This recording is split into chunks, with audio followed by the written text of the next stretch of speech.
Looks like we got another bird's nest, folks.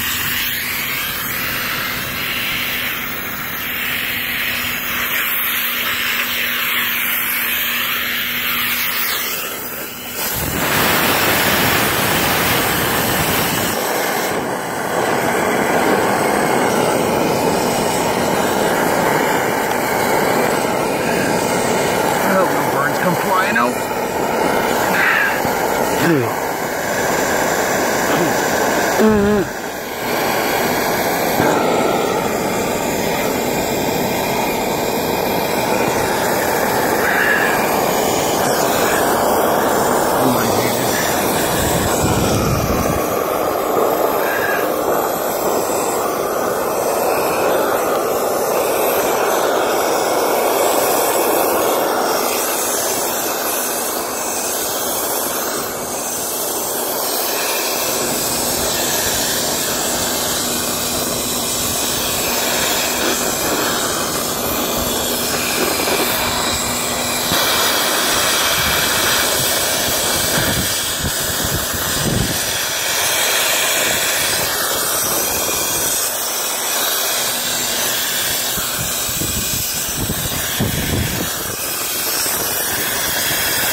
Can't really see so much in the grass, but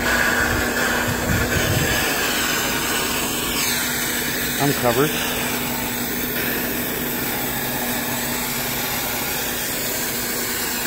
I'll finish her up. I need 2 hands, but check those dryer vents, people.